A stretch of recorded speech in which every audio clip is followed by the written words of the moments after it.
Is our biggest worry and our biggest concern, our biggest fear right now really the banks collapsing? Or is it perhaps something much bigger than that and the future of money or currency as we know it? Being dubbed now the Biden dollars after Executive Order 14067 has been announced and test pilot programs are being run to introduce CBDC, central bank digital currency.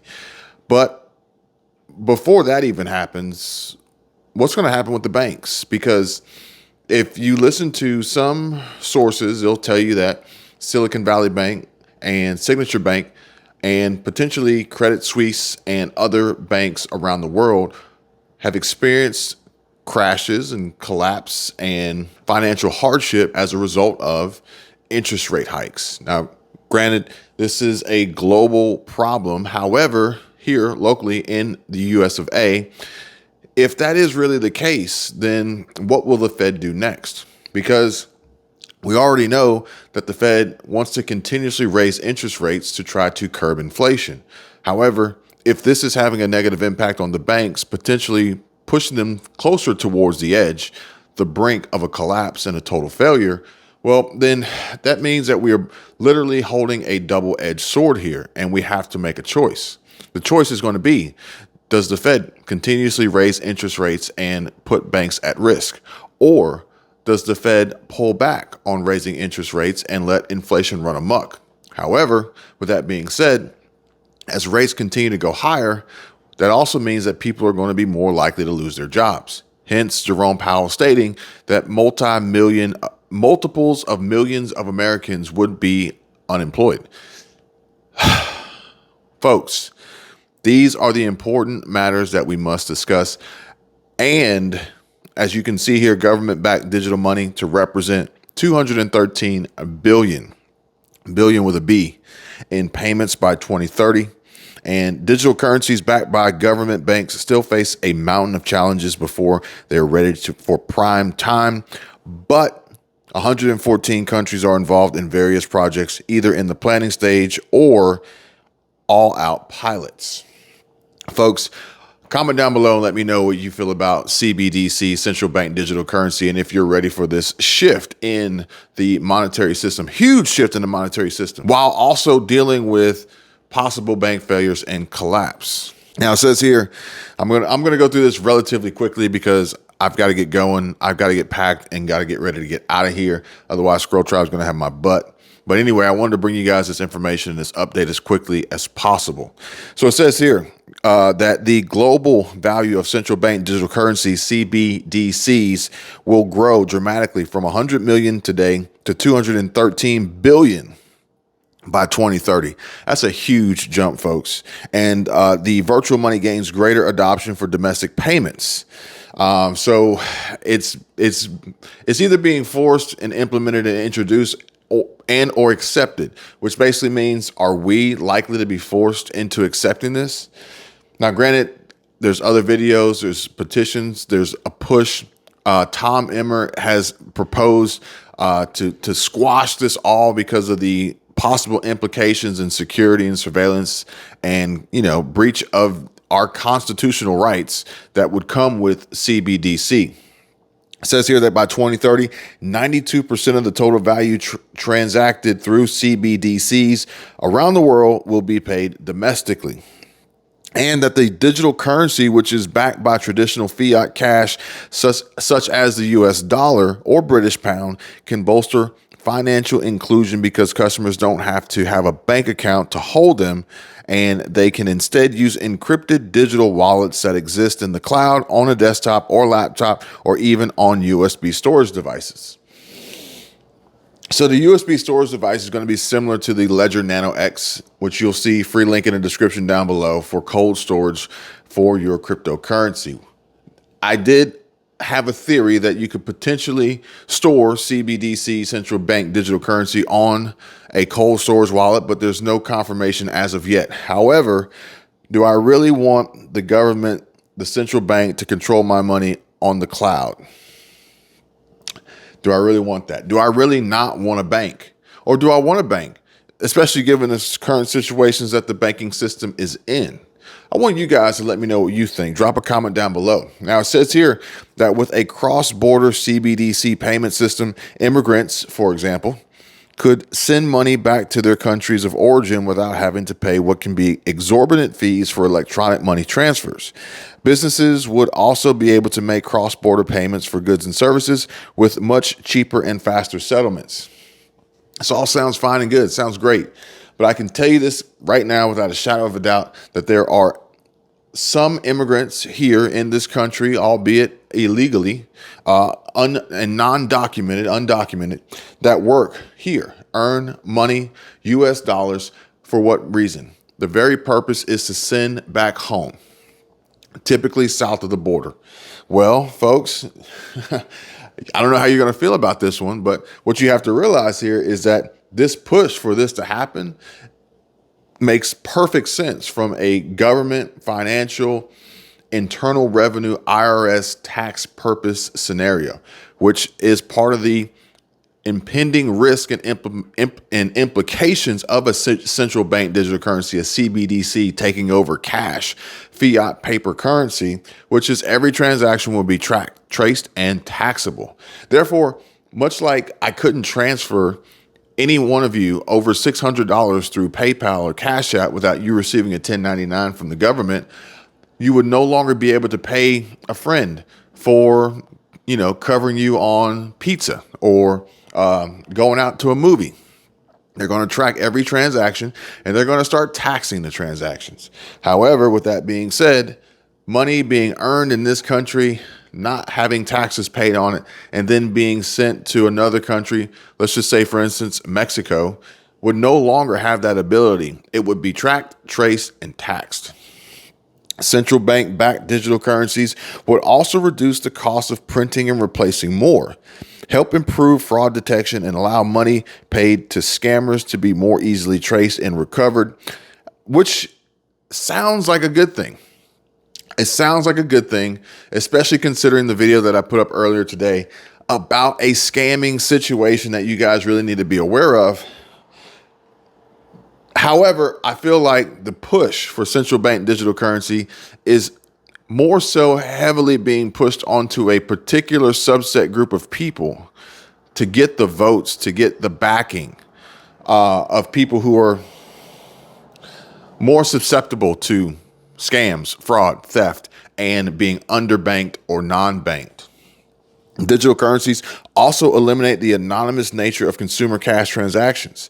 In places such as China, where spending activity is closely monitored, that would let the government know what movies an individual is buying tickets for, of whether they are spending money at a bar. Those are hard to track with cash. So the question is, would you like our financial system and government to mimic that of China? Comment down below, let me know what you think. But also, would you like the government and whatever entity out there is tracking this data and using it for whatever reason to manipulate whatever agenda or narrative they want to push? Would you really want to know everything? Every beer you had, every movie you watched, everywhere you went, everything you did? We are behind. The good news is that we are starting to realize this. Steinberg said of the U.S., they realize it, they recognize it, they know that other countries are doing the same, and we are behind. So if we're behind, what does that mean we're going to be doing? We're going to be playing catch up. In March 2022, for example, U.S. President Joe Biden issued an executive order calling for more research on developing a national digital currency through the Federal Reserve Bank, or the Fed. The order highlighted the need for more regulatory oversight of cryptocurrencies, which have been used for nefarious activities such as money laundering. The Fed has been investigating the creation of a CBDC, a central bank digital currency, for years. Executive Order 14067. Folks, you've probably heard about this with Jim Rickards. He's made numerous videos on YouTube about it. Meanwhile, U.S. lawmakers have also introduced bills that would allow the U.S. Treasury to create a digital dollar. Biden dollars, e-dollars. The electronic dollar would also allow people to make payments using tokens on mobile phones or through cards instead of cash, but again, tracked, traced, and taxed. In November, the New York Federal Reserve Bank began developing a wholesale CBDC prototype named Project Cedar. The CBDC program hammered out a blockchain-based framework expected to become a pilot in a multinational payments or settlement system. And the project now in phase 2 is a joint experiment with the Monetary Authority of Singapore to explore issues around the interoperability of the distributed ledger. Now, I'm not super excited about how these banks are working closely hand in hand with Chinese banks, but we can cover that in a future video. Now, CBDC will also require a complex regulatory framework, including privacy, consumer protection, and anti-money laundering standards, which need to be made more robust before adopting the technology, according to the Atlantic Council. Any new system of payment could also jeopardize the national security objectives of the country using them, which we already have a growing list of national security threats here. One of which being, Russia just blatantly and, obviously pouring gasoline on a fire, almost literally speaking, and intercepting a U.S. drone. That, to me, folks, national security threat. Now, they can, for example, limit the United States' ability to track cross-border flows and enforce sanctions, which just means that they're going to have more control. And if it's on other countries, it can also be on us here as U.S. citizens. And in the long term, the absence of U.S. leadership and standards setting can have geopolitical consequences, especially if China and other countries maintain their first mover advantage in the development of CBDCs. Folks, how do we prepare? How do we prepare for what is likely to happen? Is cryptocurrency the answer? XRP no longer a target for regulators. Now it's Ethereum. So they're gonna play this game back and forth, this cat and mouse game, as they slowly work to develop their plan in the background and play catch up, as we saw earlier in the slides that the U.S. is behind. Ripple executives say XRP lawsuit ruling will have little impact on global business operations. Now, XRP, Ripple, the SEC, but also Bitcoin, BTC, USDC, other altcoins, tokens, cryptocurrencies, decentralized currencies, decentralized cryptocurrencies. How do you prepare? Well, folks, in my opinion, I think it still comes down to the 3 basic pillars of diversity, security, and cash flow. And we can see here from Entrepreneur that 10 reasons why every entrepreneur should invest in real estate is for what reason? Number 1, diversity or diversification. Therefore, if we were to see a possible banking collapse, or we were to see a shift in the currency to CBDCs and the elimination of fiat currency in the dollar as we move towards the Biden dollar or the e-dollar with this executive order 14067, I would want to be diversified as humanly possible. And real estate allows for a great form of diversification because a CBDC change, a currency change, a world reserve currency swap, takeover, even all out hot war, cold war, whatever it may be in another country won't change my position in real estate. You see what I'm saying? I want to have assets. I want to have assets, physical, tangible assets in my diverse portfolio if and when we were to see a crash or a collapse. Number 3 on the list. Number 2 is massive potential for appreciation, which we can't ignore that. But it's still following true to my 3 pillars of diversity, security, and cash flow. We can see number 3 here is cash flow. So I want to have that cash flow as an ability to produce whatever new form of currency it may be, especially if we're going to be in the middle of some sort of weird purgatory moment of limbo where we're kind of free falling, where banks are crashing and banks are failing and the FDIC is taking over and the Federal Reserve is putting their hand in there and the interest rates are going up and banks are crashing and businesses are laying off people and U.S. Treasury is struggling with a debt ceiling. I want to have that diversity of the ability to produce cash flow, because who knows, you could see a large portion of your assets and your wealth and your resources tied up in a bank until it's all sorted out. As this, additionally, tax benefits and a hedge against inflation, which obviously is of huge concern with the Fed continuously raising interest rates. Why? Because of inflation. Therefore, in my diversity and security plan, I'm looking at Hard Assets Alliance. They say here, according to their website, the best way to invest in gold and silver. Why Hard Assets Alliance?